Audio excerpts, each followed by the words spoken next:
Assalamualaikum warahmatullahi wabarakatuh. Selamat pagi anak-anak. Bagaimana kabarnya hari ini? Alhamdulillah, semoga kita semua selalu sehat dan terus semangat. Tepuk semangat. Semangat. Semangat. Sebelum memulai pelajaran pada pagi hari ini, marilah kita membaca basmalah terlebih dahulu. Bismillahirrahmanirrahim. Sudah siap belajar? Oke. Nah, anak-anak, hari ini kita akan belajar tema 6, energi dan perubahannya, subtema 3, pembelajaran 6. Untuk tujuan pembelajaran pada hari ini yaitu pertama, mengetahui energi alternatif berupa biogas, yang kedua, menghitung lama waktu penggunaan biogas, dan yang ketiga, memberikan saran dan alasan mengenai lingkungan. Nah, anak-anak, marilah kita buka buku tema halaman 143. Nah, anak-anak, sebelumnya kalian tahu hewan apakah ini? Ya, betul sekali. Hewan ini adalah sapi. Kalian tahu, sapi itu ternyata sangat bermanfaat bagi manusia. Tidak hanya dagingnya saja loh. Ayo coba kalian sebutkan, kira-kira apa ya manfaat dari sapi? Ya, boleh. Sapi, dagingnya bisa dimanfaatkan untuk makanan. Boleh juga, tenaga sapi dapat digunakan untuk membantu pekerjaan manusia. Oh iya, betul sekali. Kulit sapi bisa digunakan sebagai bahan membuat pakaian. Nah, ternyata kotoran sapi pun bisa dimanfaatkan. Kira-kira untuk apa ya?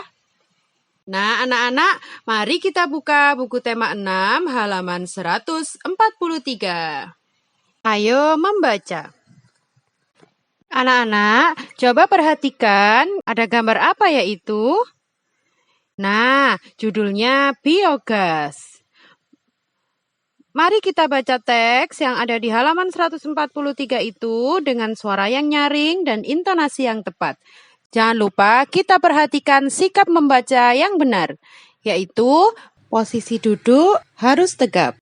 Ada banyak hewan di sekitar kita. Hewan di sekitar sangat bermanfaat. Daging hewan bisa menjadi makanan untuk manusia. Tenaga hewan dapat digunakan untuk membantu pekerjaan manusia. Kulit hewan dapat digunakan sebagai bahan membuat pakaian.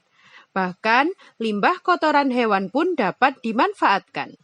Semakin banyak penduduk, semakin meningkat pula kebutuhan energi. Lama-kelamaan, energi bahan bakar minyak akan habis. Penggunaan limbah kotoran hewan untuk menggantikan bahan bakar minyak perlu diupayakan untuk menjaga ketersediaan energi bagi masyarakat. Biogas adalah energi alternatif yang memanfaatkan gas dari limbah kotoran hewan. Dari limbah kotoran sapi adalah salah satu contohnya. Limbah kotoran sapi dimanfaatkan dalam dua cara. Gas dari limbah kotoran digunakan sebagai sumber energi untuk penerangan atau memasak, dan sisa limbah kotoran sapi akan digunakan untuk membuat pupuk. Anak-anak, dari teks yang telah kalian baca, ayo kita jawab pertanyaan-pertanyaan yang ada di halaman 144 sampai 145. Pertanyaan pertama, berikan 2 alasan biogas dapat dijadikan energi alternatif. Ayo, kira-kira apa ya jawabannya? Ya, betul. Jawabannya adalah yang pertama, bahan untuk membuat biogas harganya terjangkau dan ramah lingkungan.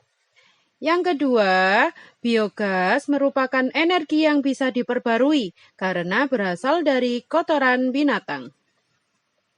Nah, anak-anak, sumber energi itu dibagi menjadi 2, yaitu sumber energi yang dapat diperbarui dan sumber energi yang tidak dapat diperbarui. Sumber energi yang dapat diperbaharui adalah sumber daya energi yang dapat terus digunakan tanpa batas waktu tertentu karena jumlahnya di bumi ini sangat melimpah. Sedangkan sumber energi yang tidak dapat diperbaharui adalah sumber daya energi yang jumlahnya sangat terbatas di bumi ini, sehingga tidak dapat terus-menerus untuk digunakan. Contoh dari sumber energi yang dapat diperbarui adalah air, sinar matahari, angin, kotoran hewan, dan lain-lain. Sedangkan contoh dari sumber energi yang tidak dapat diperbarui adalah minyak bumi, gas alam, batu bara, dan lain-lain. Lanjut ke pertanyaan yang kedua. Apakah pengembangan biogas termasuk kegiatan yang ramah lingkungan? Jelaskan. Betul sekali. Jawabannya adalah ya.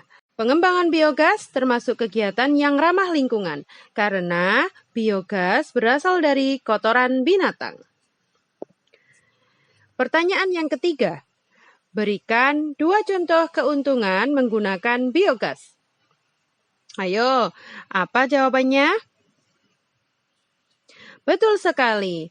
Jawabannya adalah yang pertama, biogas menggunakan bahan yang ramah lingkungan. Yang kedua, bahan yang digunakan untuk biogas mudah untuk didapatkan. Pertanyaan yang terakhir, nomor 4.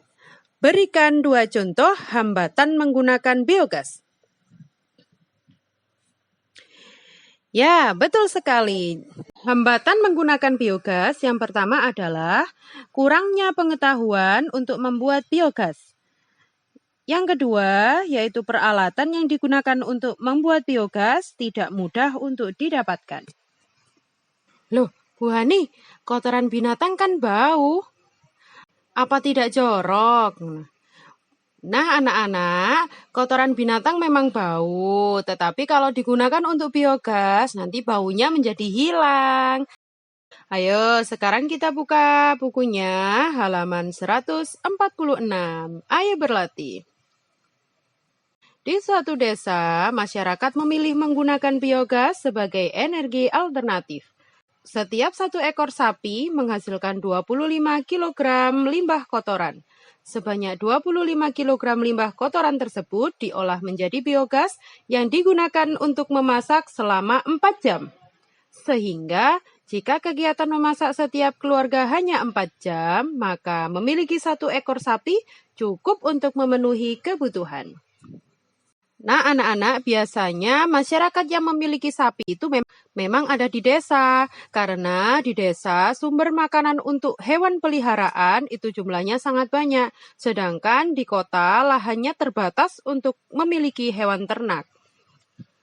Nah, sekarang cobalah menjawab pertanyaan berikut ini.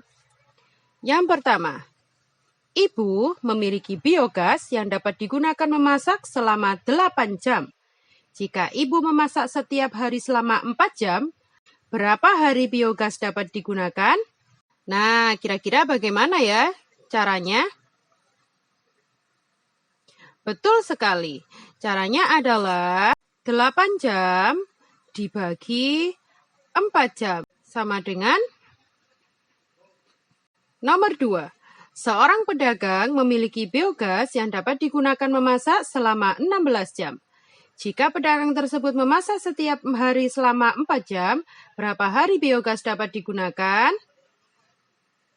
Nah, betul sekali caranya seperti nomor 1, yaitu 16 jam dibagi 4 jam. Coba tulis jawabannya. Nomor 3. Kakak dan teman-teman sedang menyiapkan masakan untuk acara besar.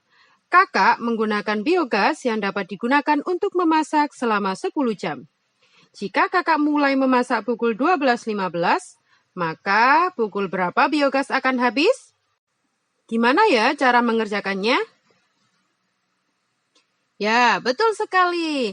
12.15 ditambah 10. Nah, untuk nomor 1-3, nanti jawabannya kalian tulis di buku tugas kalian. Nah, anak-anak, memilih menggunakan energi alternatif termasuk sikap peduli kepada lingkungan. Menjaga lingkungan harus terus diupayakan agar kehidupan dapat terus berlangsung dengan baik. Ingat, Allah mencintai hambanya yang menjaga lingkungan. Nah, anak-anak, sekarang kita buka bukunya halaman 148. Perhatikan gambar berikut ini. Kira-kira ada gambar apa ya itu? Iya, ada anak yang sedang membuang sampah ke sungai. Ya, anak-anak, kira-kira jika kalian melihat anak yang seperti itu, apa saran yang akan kamu sampaikan kepada anak tersebut? Kemudian, mengapa kalian memberikan saran seperti itu? Jelaskan. Lalu, sekarang cobalah amati lingkungan sekolah kalian. Sebutkan cara yang dapat kalian lakukan untuk ikut menjaga lingkungan di sekolah. Nah, untuk jawabannya kalian tulis di buku tugas kalian. Nah, anak-anak, terima kasih telah mengikuti pembelajaran hari ini dengan baik. Kalian adalah anak-anak yang hebat. Jangan lupa tetap jaga kesehatan dan terus semangat. Sekian untuk pembelajaran pada hari ini. Wassalamualaikum warahmatullahi wabarakatuh.